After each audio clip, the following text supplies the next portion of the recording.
प्राप्ति हो जाएगी। इसलिए गोकर्ण जी ने कहा कि पिताजी ये सब छोड़ करके केवल भागवत धर्म का भजन करो, आप संसार के को छोड़ो। अगर करना है, अगर किसी का संग करना है तो संसारियों का संग मत करो, अगर करना है तो साधुओं का संग करो, और संतों के संग से ही हमारा कल्याण होगा। सेवस्व साधु पुरुषान जही काम तृष्णान, है ना, सारी तृष्णाओं को त्याग करके और संतों का संग। आइए कबीरदास जी भी बड़ा भावपूर्वक जो भी, संतन के संग लाग रे तेरी अच्छी बनेगी, संतन के संग लाग रे तेरी अच्छी बनेगी, संतन के संग लाग रे तेरी अच्छी बनेगी, अच्छी बनेगी तेरी बिगड़ी बनेगी, अच्छी बनेगी अच्छी बनेगी तेरी बिगड़ी बनेगी, अच्छी बनेगी तेरी बिगड़ी बनेगी, संतन के संग लाग रे तेरी अच्छी बनेगी, संतन के संग लाग रे तेरी अच्छी बनेगी।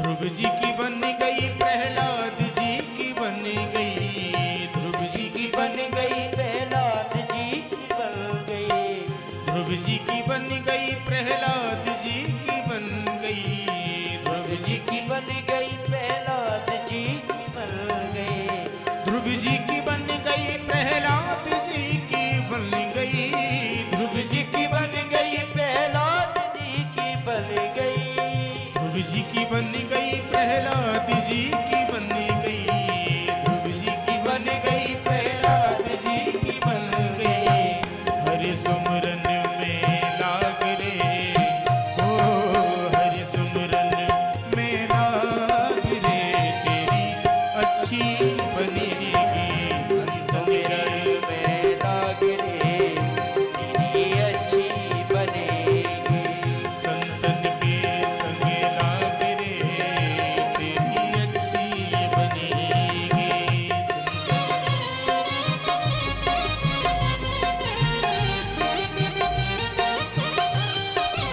हरि बोल।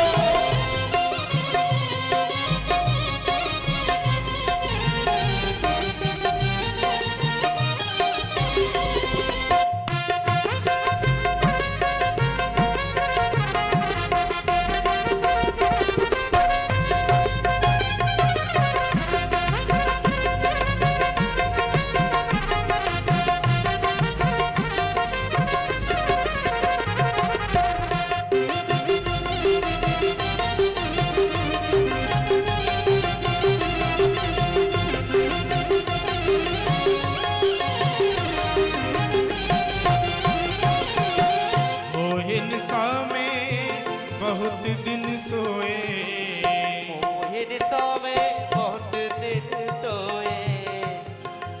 आप लोग बड़े शांत बैठे हैं, या तो आपको ज्यादा आनंद आ रहा है या बिल्कुल नहीं आ रहा है। इसका मतलब ये है बिल्कुल शांति से नहीं बैठा जाता कथा में। देखिए आनंद लिया जाता है, आनंद कैसे लिया जाता है। आप देख सुंदर कथा सुन रहे हैं, बड़े भाग्य की बात होती है। माताएं एकदम शांत बैठी हैं, भाई बंधु भी एकदम शांत बैठे हैं। कथा में ताली बजाना बहुत महत्व की बात होती है। आप लोग, हमारी सेवा यही है भगवान की, अकेले सुनने ही से सब कुछ नहीं होता। भजन कीर्तन जब हो तो कीर्तन ताली के बगैर अधूरा रहता है। इसलिए जब भी कथा में कीर्तन होता है तो ताली बजाई जाती है। शांति से सुनेंगे अच्छा लगेगा, और अगर ताली बजाएंगे तो और ज्यादा अच्छा लगेगा। बहुत सुंदर बात यहाँ बताने जा रहा हूं मैं आपको। बड़ी भाव भरी कथा गुरु जी के मुखारबिंद से श्रवण कर रहे हैं। हाँ, संतन के संग गिरे, संतन के संग गिरे, संतन के संग गिरे। ये बात इसलिए बताई जा रही है संतन के संग लागरे कि यही जीवन का सार है। हम किसी अन्य की संगति अगर करेंगे तो दुर्विचार आएंगे मन में, लेकिन संत के सानिध्य में रहेंगे तो संतों की वाणी कैसी होती है आप सुन ही रहे हैं। संत कभी भी अनर्गल बात नहीं कर सकते, हमेशा आपको भगवान के चरणों में ले जाने की बात करते हैं। वैसे गोकर्ण जी, अभी आप कथा सुन रहे थे, गोकर्ण जी क्या समझा रहे हैं पिताजी को। कहते हैं 4 दिनों की प्रीत जगत में, 4 दिनों के नाते हैं, पलकों के पर्दे पड़ते ही सब नाते मिट जाते हैं। जिनकी चिंता में तू जलता वो ही चिता जलाते हैं,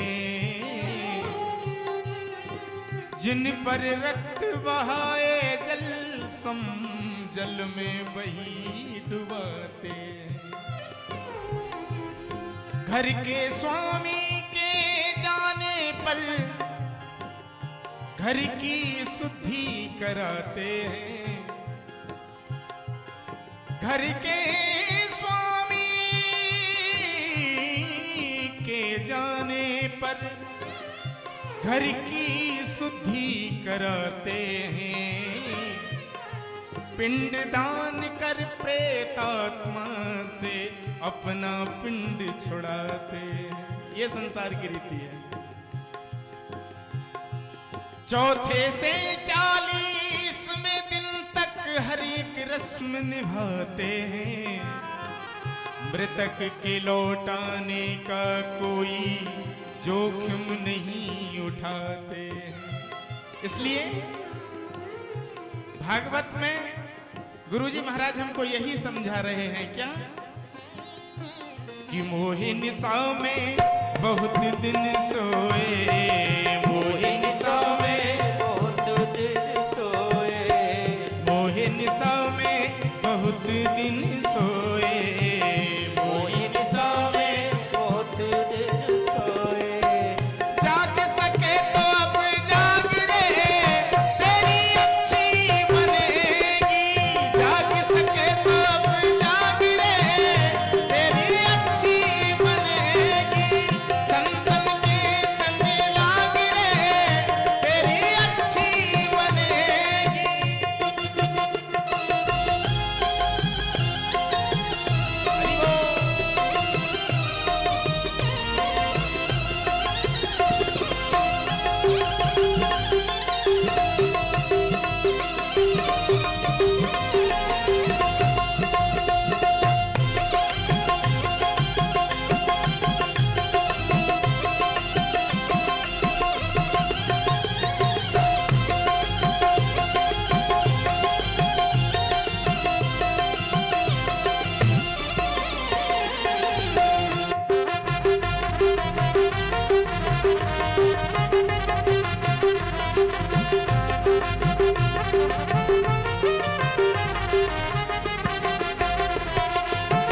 कागा से तो ये हंस बनावे, कागा से तो ये हंस बनावे, कागा से तो ये हंस बनावे, कागा से तो ये हंस बनावे, हंस बनावे तो ये हंस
कहत कबीर राम सुमरन में, कहत कबीर राम सुमरन में, कहत कबीर राम सुमरन में, कहत कबीर राम सुमरन में, कहत कबीर राम सुमरन में, कहत कबीर राम सुमरन में, राम सुमरन में,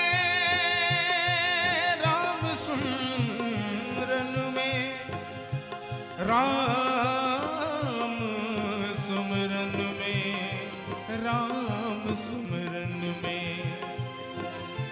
कहत कबीर राम सुमरन में, कहत कबीर राम सुमरन में, जाग सके तो अब जाग रे, ओ जाग सके तो अब जाग रे, तेरी अच्छी बनेगी, जाग सके तो अब तेरी अच्छी बनेगी, संतन के संग लाग रे, तेरी अच्छी बनेगी, संतन के संग लाग रे, तेरी अच्छी बनेगी, तेरी बिगड़ी बनेगी, तेरी अच्छी बनेगी। श्री महात्मा जी के उपदेश का, गोकर्ण जी के उपदेश का इतना विलक्षण प्रभाव पड़ा। आ जाए इधर इधर इधर आ जाए। गोकर्ण जी के उपदेश का इतना विलक्षण प्रभाव पड़ा कि जो इतने आसक्त थे परिवार में, है ना, जिनको बेटी के बिना रहा नहीं जा रहा था, आज वही आत्मदेव के मोह का पर्दा फट गया। मोह का पर्दा फट गया और घर छोड़ दिए। घर छोड़ना बहुत कठिन है महाराज, सबसे छूटता नहीं। घर उसी का छूटता है जिसके ऊपर भगवान की कृपा होती है। नहीं तो संसार में लोग संसार का अपमान सहते रहते हैं, बेटे का अपमान, बहू का अपमान, लेकिन घर नहीं छूटता। संत के उपदेश से श्री आत्मदेव जी का घर छूट गया। उस समय 60 वर्ष की अवस्था थी उनकी जब ब्राह्मण आत्मदेव ने घर छोड़ा। 60 वर्ष की अवस्था थी और जंगल जाकर के बस ठाकुर जी का पूजन करते। और जो मैं कथा सुना रहा हूं, श्रीमद् भागवत के 10वें स्कंद का पाठ करते थे। श्रीमद् भागवत के 10वें स्कंद का पाठ करते हुए, भगवान का पूजन करते हुए उनका शरीर छूटा। तो शरीर छोड़ने के बाद जिस धाम को, जिस लोक को पाने के लिए बड़े बड़े अमलात्मा, बड़े बड़े महात्मा, बड़े बड़े संत जन प्रयास करते हैं, वो भगवान का नित्य धाम उनको प्राप्त हुआ। ठाकुर जी के धाम को गए। एक बात हृदय में बैठा लीजिए, न कोई किसी को सुख देता, न कोई किसी को दुख देता। अगर हमारे जीवन में सुख दुख की प्राप्ति, मान अपमान मिल रहा है, तो समझ लेना कि वो हमारे कर्म का ही परिणाम है।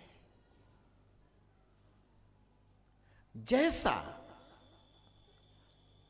अगर बीज बोओगे, जैसा वृक्ष लगाओगे, फल वैसा ही आएगा। विडंबना ये है कि हम बोते हैं बबूल, लगाते हैं बबूल और खाना चाहते हैं आम। कैसे संभव है? अगर पाप का वृक्ष लगाओगे तो दुख का फल लगेगा, अगर पाप के वृक्ष को लगाओगे तो दुख का फल मिलेगा, अगर धर्म का वृक्ष लगाओगे तो सुख का फल मिलेगा। पाप से दुख मिलता है और धर्म से सुख मिलता है, ये सुनिश्चित यही सिद्धांत है। गोस्वामी जी भी कहते हैं कि करहीं पाप पावहीं दुख, करहीं पाप पावहीं दुख, सिर धुनि धुनि पछिताए, काल ही कर्म ही ईश्वर ही, मिथ्या दोष लगाए। इसी बात को 10वें स्कंद में भगवान श्री कृष्ण कहते हैं, मैं सुनाऊंगा वहां। कर्मणा जायते जंतु, कर्म के द्वारा ही जन्म होता है। कर्मणा जायते जंतु कर्मणैव विलीयते, कर्म के द्वारा ही मृत्यु होती है। सुखम दुखम भयम क्षेमम कर्मणैवाभिपद्यते, सुख दुख भय क्षेम कर्म के द्वारा मिलता है। धुंधुली ने अपने पति को धोखा दिया, यही कथा चल रही है। धुंधुली ने अपने पति के साथ विश्वासघात किया। धुंधुली ने संत के प्रसाद का अपमान किया, संत के प्रसाद का अपमान किया। अब उसका फल उसके सामने आया। धुंधकारी अपनी मां को इतना मारा कि मारते मारते थक गया, तब छोड़ा। मारते मारते जब थक गया, पितरुर परते तेन जननी टारिता भृशम, भृशम माने अत्यंत, भृशम शब्द जो है ना, अत्यंत ताड़ना की,